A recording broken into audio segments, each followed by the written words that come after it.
Olá, meus companheiros de estudo bíblico, bom dia, sejam todos bem-vindos e vamos a mais um vídeo.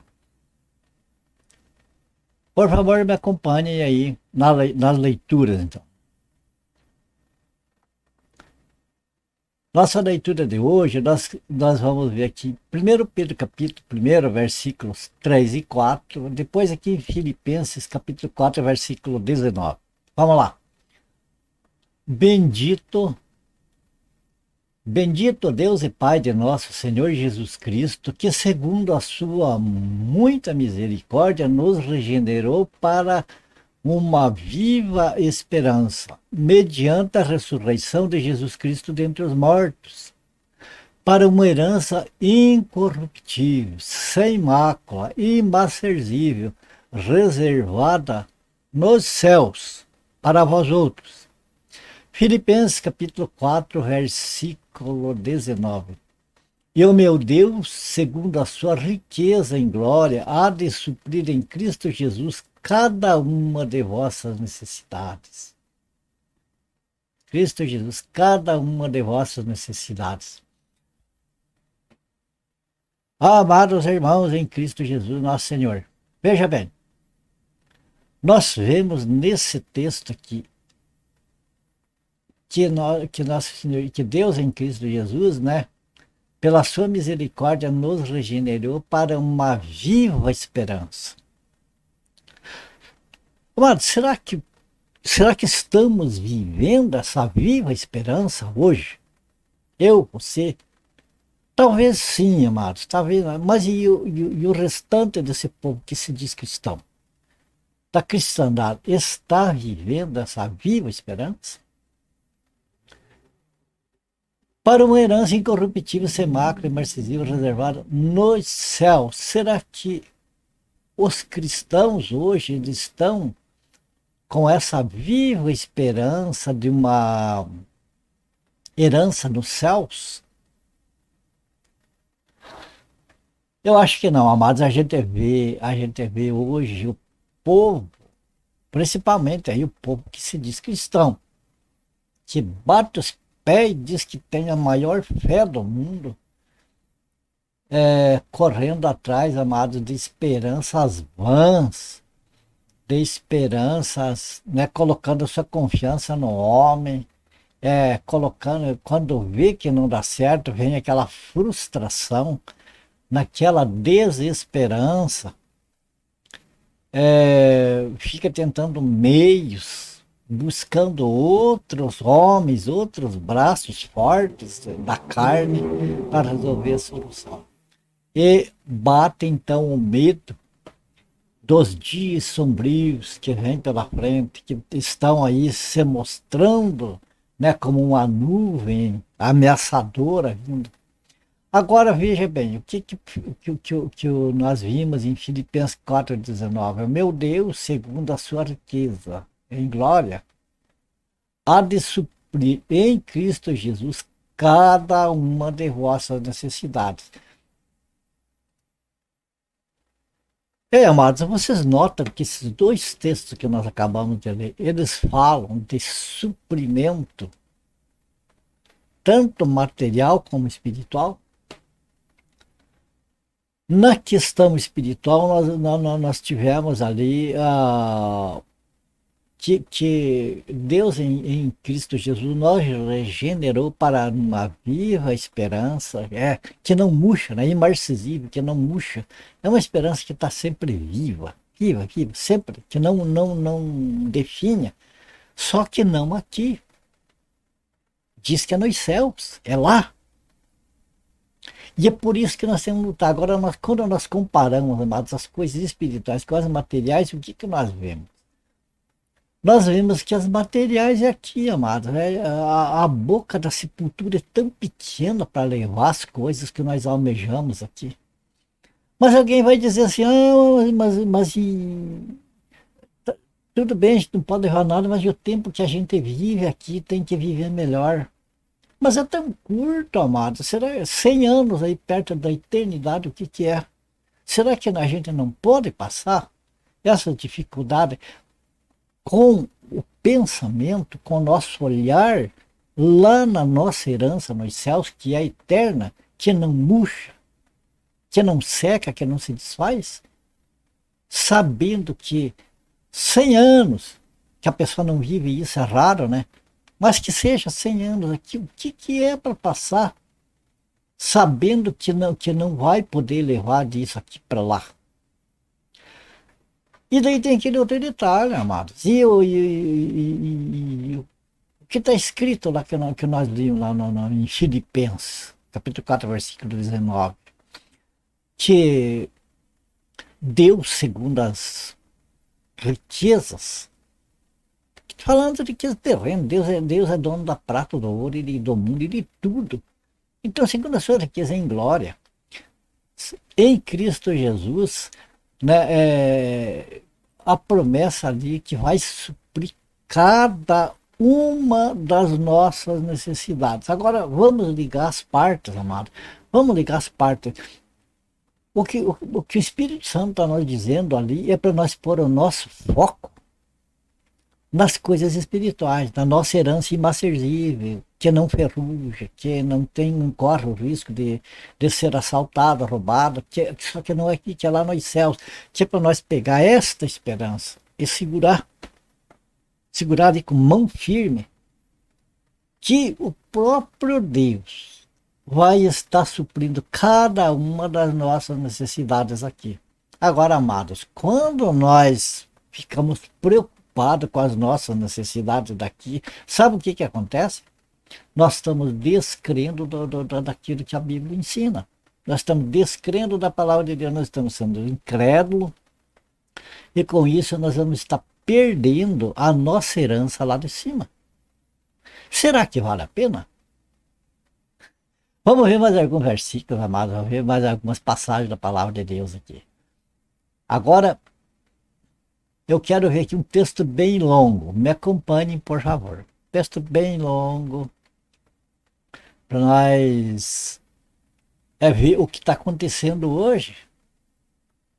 O que está acontecendo hoje, como está hoje, amados, como Satanás conseguiu deixar o povo, principalmente o povo de Deus, deixar a cristandade do modo geral, os que professam a fé no Senhor Jesus, deixar as pessoas tão ocupadas com coisas daqui, com coisas perecíveis que daqui a pouco não vão ter a menor serventia para a gente.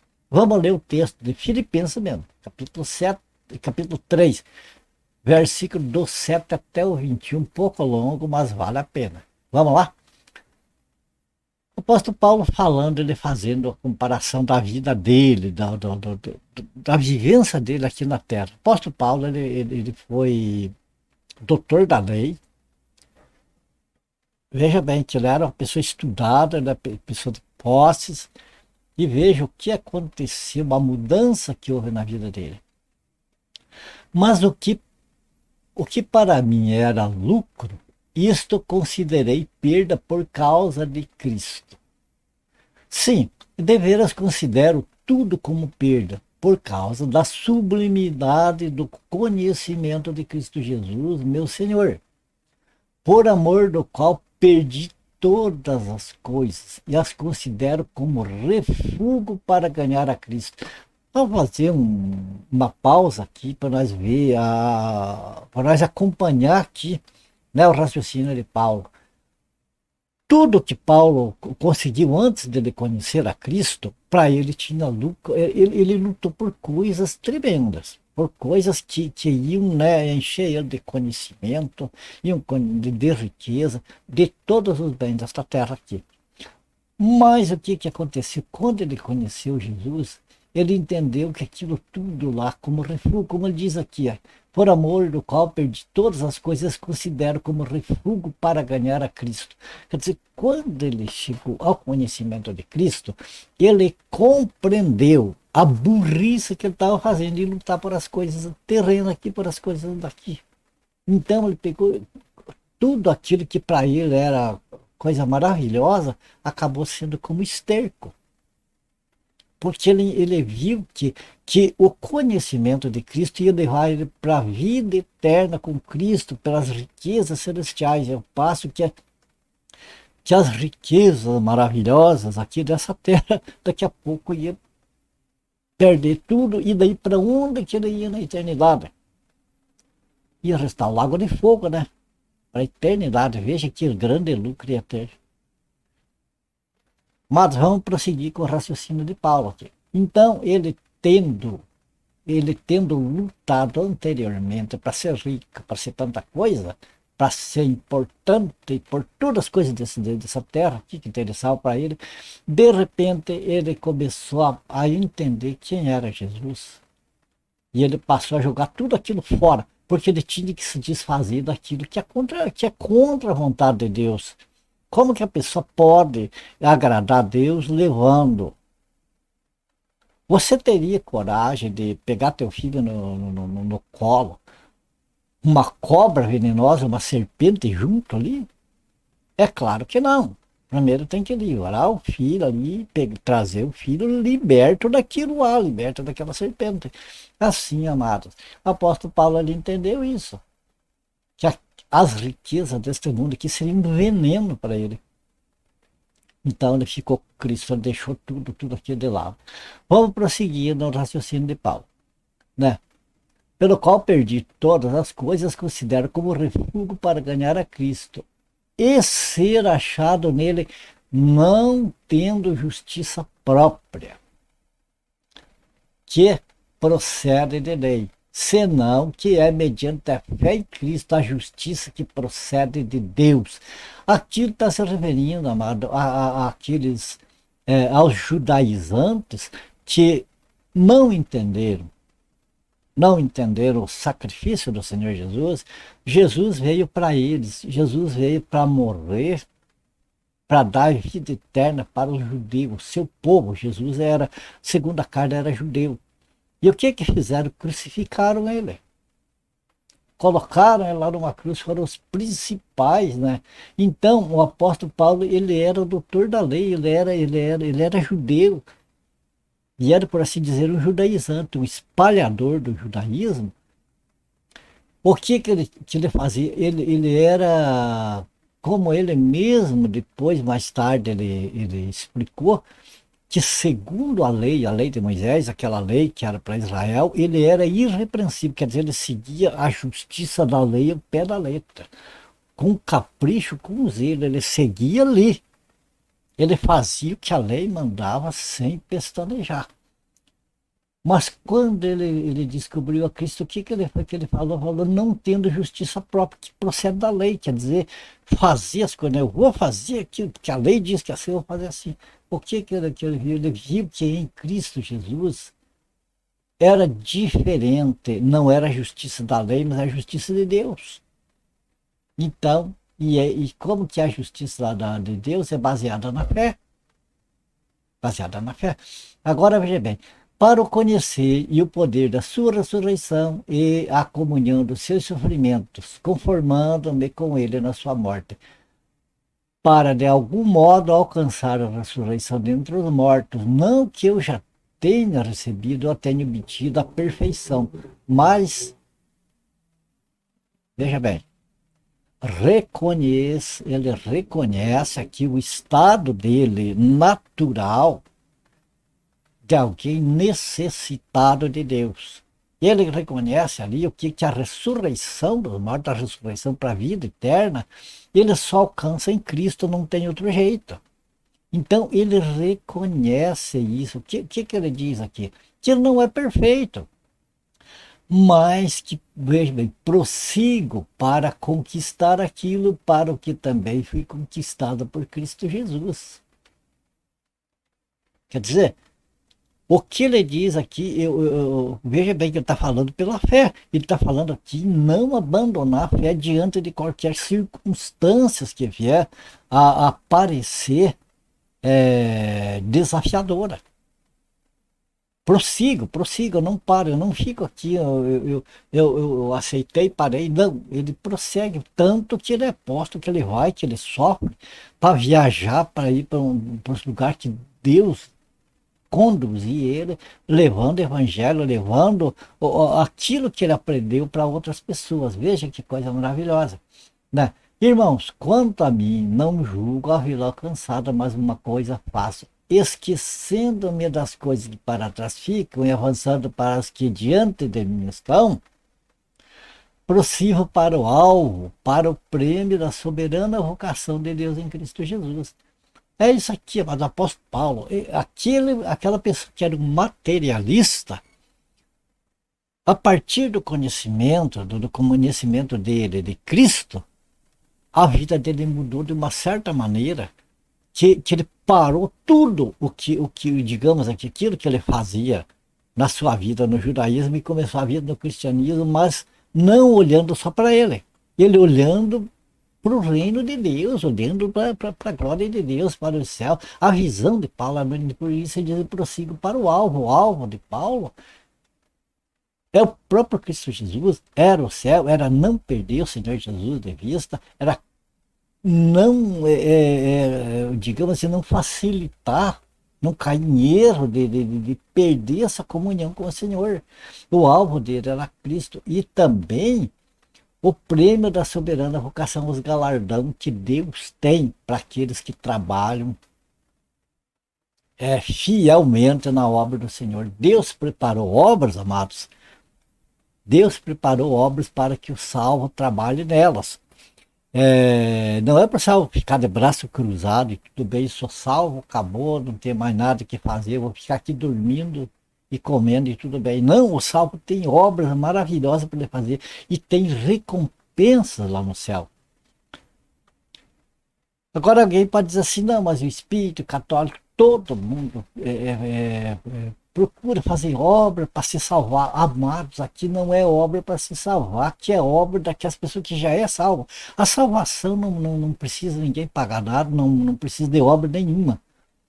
Aquele que Deus escolheu, aquele é salvo, e aquele que é salvo jamais perde a salvação. Faça obra ou não faça. Só que Deus separou obras boas para que aqueles que já são salvos façam. Não fiquem inertes, né? Não fiquem ociosos, fiquem sempre continuando. Veja bem, se você tem, por exemplo, um carro aí, enfim, qualquer objeto que você tem, e você está sempre limpando, sempre cuidando, sempre engraxando, mantendo, você está sempre preocupado em zelar daquele objeto, você tem aquele objeto por muitos e muitos tempos. Ao passo que se deixar num canto, lá acaba enferrujando, acaba se deteriorando antes do tempo. Assim, amada, é a vida do salvo. Aquele que se acomoda, que fica quieto, não vai perder a salvação. Só, mas que não vai ter prêmio nenhum, não vai ter galardão nenhum depois que for lá para a glória, porque não trabalhou. A salvação, ela é de graça, ela não custa nada. Ela custou, ela teve preço, mas Jesus pagou esse preço. Então nós não temos que se preocupar com esse lado, com essa parte. Mas temos de se preocupar com o seguinte, poxa vida, se Jesus fez tudo por nós e nós não vamos fazer alguma coisa pelo Evangelho, se Jesus fez tanto por mim, e eu não vou fazer por aquele outro irmão, aquela irmã, aquela pessoa que está lá no mundo das drogas, que está lá no pecado, que está fundado lá, para que essa pessoa faça o que aconteceu com o apóstolo Paulo, que às vezes está lutando por uma coisa vã, porque ainda não percebeu, ainda não recebeu a mensagem do Evangelho para que o Espírito Santo opere na vida dessa pessoa, e essa pessoa então possa ver com os olhos espirituais as maravilhas que Deus tem para cada um de nós. Vamos prosseguir na leitura do texto? Esquecendo-me das coisas que para trás ficam e avançando para as que diante de mim estão, prossigo para o alvo, para o prêmio da soberana vocação de Deus em Cristo Jesus. Todos, pois, que somos perfeitos. Ei, apóstolo Paulo, você falou que somos perfeitos. Quem que é perfeito nesse mundo? Ninguém. Mas então, como que somos perfeitos? Amados, é o seguinte, aqui nós temos que entender a perfeição aqui, não é que alguém se aperfeiçoa. Os salvos, os que estão no corpo de Cristo, esses são perfeitos porque foram aperfeiçoados pelo sangue do Senhor Jesus, foram aperfeiçoados pelo próximo Senhor Jesus, então são perfeitos sim. A igreja do Senhor Jesus, a noiva de Cristo, é perfeita. Mas a igreja é perfeita? Não, não, em termos de carne não, estamos num corpo de carne sujeito a tantas coisas erradas que o próprio Deus permite que nós tropece, que nós erre, para que nós possa então reconhecer que poderoso mesmo para vencer todas as coisas é apenas Ele. Que nós não, para nós não se ensoberbecer e querer achar que somos os tais. Nós pecamos, nós falhamos. Na carne, mas no espírito não. No espírito somos perfeitos porque o Senhor Jesus nos aperfeiçoou. E esse corpo imperfeito um dia vai ser perfeito. Na ressurreição. Certo? Então, uma vez aberto esse parênteses aqui, vamos prosseguir. Tendo todos, pois, que somos perfeitos, tenhamos este sentimento. E se porventura pensar de outro modo, também isto Deus vos esclarecerá. Todavia andemos de acordo com o que já alcançamos. Irmãos, sede imitadores meus e observai os que andam segundo o modelo que temos em nós. Pois muitos andam entre nós, aqui ele está falando, veja bem, da assembleia humana, aqui, das pessoas que reúnem, que tem um espírito voltado para Deus, mas uma carne, infelizmente, voltada para o pecado. Então ele diz aqui, ó, pois muitos andam entre nós, dos quais repetidas vezes eu vos dizia, e agora eu vos digo até chorando, que são inimigos da cruz de Cristo. Veja bem, são aquelas pessoas que estão estão ali no meio dos salvos, mas não são salvos. Entende? São pessoas que estão no meio. Então o apóstolo Paulo fala, até chorando, né, que as pessoas são inimigos da cruz de Cristo. Quem são esses que são inimigos da cruz de Cristo? O destino deles é a perdição, o Deus deles é o ventre e a glória deles está na sua infâmia, visto que só se preocupa com as coisas terrenas. Então quem que são os inimigos da cruz de Cristo, que o apóstolo Paulo diz, até chorando, que estão no meio, muitas vezes no meio do povo de Deus? Os que praticam essas coisas, essas pessoas que pensam só nas coisas terrenas. Essa pessoa, amados, que nós vemos hoje, mas é triste de ver, vamos voltar a falar isso aqui, na política. A gente vê tantos pessoas que se dizem cristãos, envolvidos com política, e como nós vemos lá, pessoas lá nessas manifestações, as pessoas lá, como estavam na frente dos quartéis há mais de 60 dias, a gente sabe, eu não vou falar aqui de certeza, mas por a gente ouvir falar que tem pessoas que perderam família ali, onde a família ficou em casa e a pessoa ficou lá, participando daquilo lá, pondo a esperança lá nas Forças Armadas, que as Forças Armadas salvassem, quer dizer, pondo a esperança na carne, se preocupando com coisas materiais, se preocupando com o destino desse país. Ora, esse país vai ser queimado junto com todo mundo, não tem nada que se preocupar com isso. Aqui algumas pessoas podem dizer, mas irmão Antônio, nós temos que se preocupar porque não é por nós, pelos nossos filhos, nossos netos. Amados, aquela pessoa que tem preocupação pelos filhos e pelos netos, sabe o que faz? Ensina o evangelho, ensina que confia em Deus, que Deus vai estar com a mão estendida protegendo eles, aonde eles estiverem, na situação que estiverem. Eles não vão sofrer. Entende? Porque Deus vai honrar a tua confiança que você colocou nele. E vai proteger os teus netos, os teus filhos, a tua geração futura, até o arrebatamento da igreja. Agora, amado, não adianta nada você lutar, você esperar em árvores, você esperar em soluções humanas para os teus filhos, os teus netos amanhã. Isso não vai resolver. porque é o que nós vemos que está escrito. Então vamos prosseguindo aqui, amados. Os inimigos da cruz de Cristo, você veja a pessoa, as pessoas que se preocupam, que põem a sua preocupação nas coisas terrenas, que se lembra de Deus só para salvar a nação, só para salvar, não se lembra de Deus pelo sacrifício que o Senhor Jesus fez, pela salvação, pelo pedido da misericórdia do Senhor para os nossos filhos, para os nossos netos, né? Se preocupa com salvação a partir da mão do homem aí. Essas pessoas se tornam inimigos da cruz de Cristo. Lamentável isso. Amados, não sou eu que entendo a palavra como vocês estão acompanhando aí. De onde também aguardamos o Salvador, o Senhor Jesus Cristo, o qual transformará o nosso corpo de humilhação para ser igual ao corpo da sua glória, segundo a eficácia do poder que ele tem de até subordinar a si todas as coisas. Então, amados, a gente está chegando ao fim deste vídeo aqui.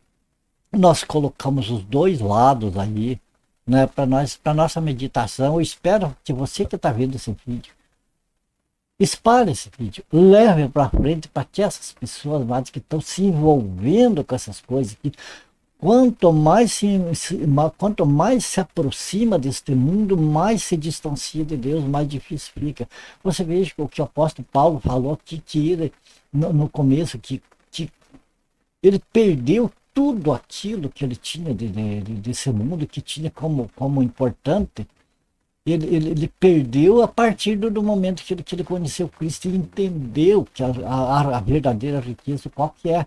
Ele passou a considerar as coisas desse mundo como refúgio. Amados, pessoal que está hoje nessa maneira, sofrendo, desiludido, decepcionado, frustrado, porque ficou lá batendo naquela porta fechada que não se abriu e creio que nem vai se abrir. Essas pessoas estão sofrendo, as pessoas precisam ter a sua esperança voltada para Deus, mas não da maneira que hoje fazem. Ai, Deus, a nossa esperança é só Deus para salvar a pátria, para salvar o Brasil, para salvar aquilo que Deus já determinou para o fogo. Entende? Então, levar o conhecimento para que essas pessoas olhem para o Senhor, mas olhem como moradas eternas lá no céu. Olhem com esse objetivo de estar lá, de estar com o Senhor, e não de tentar mudar esse mundo aqui, porque esse mundo não vai ser mudado. É só desilusão. Quanto mais a pessoa procura nessas fontes, a solução, mais decepção vai ter. Certo? Bom, o vídeo já ficou um pouco longo e a gente precisa encerrar por aqui, porque senão vocês não vão ter paciência para estar, né, vendo todo o vídeo aí. Deus abençoe, Deus guarda cada um de vocês, né? Família de vocês. Eu também preciso das orações de vocês para nós estar sempre aí em comunhão com o nosso Pai Celestial. A minha gratidão a vocês. Peço compartilhem esses vídeos, se inscrevam no canal. Vamos aumentar o alcance aí da palavra de Deus, né, aí para o pessoal. E se for do agrado do Senhor, a gente se vê em um próximo vídeo. Ok? Então a gente termina esse vídeo aqui. E como a gente sempre diz no final de todos os vídeos, né? Se for do agrado do Senhor, nós se vemos no próximo vídeo. Fiquem todos com Deus e até o próximo.